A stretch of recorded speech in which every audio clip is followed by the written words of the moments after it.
Now to the crisis in Georgia. The United States and its NATO allies called on the Russians today to withdraw from Georgia, but they could not agree on any strong measures if Russia does not.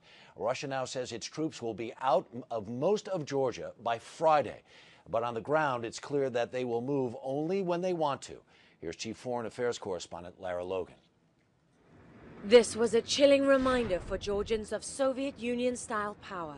The sight of Russian forces taking away Georgian prisoners from the port city of Poti, no one able to stop them.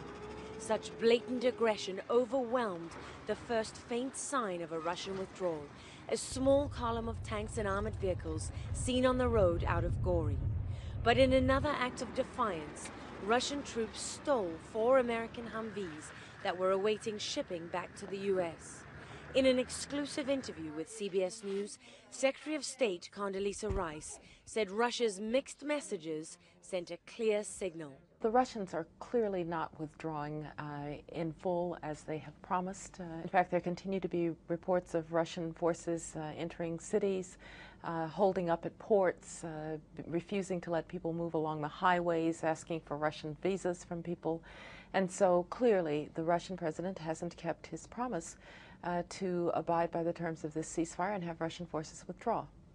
So how much time do you give the Russians to keep their word? Well, I don't think it's a matter of giving them time. We have called, and the French are calling for an emergency session of the Security Council in order to deal with this fact that the ceasefire is not being kept. So I think time is up. The Russian president needs to keep his word.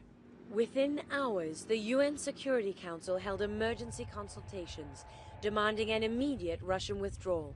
Secretary Rice accused Moscow of, quote, behaving in wholly irresponsible ways.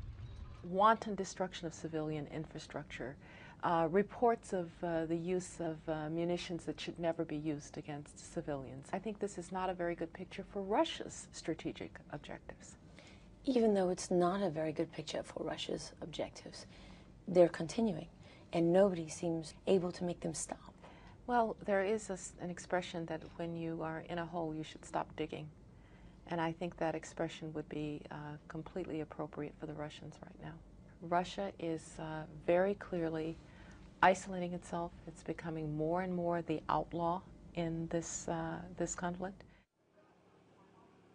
Unbowed and seemingly unfazed, Russia responded by belittling NATO. Its ambassador saying of the alliance's statement, a mountain gave birth to a mouse. Harry? Lara Logan, thanks.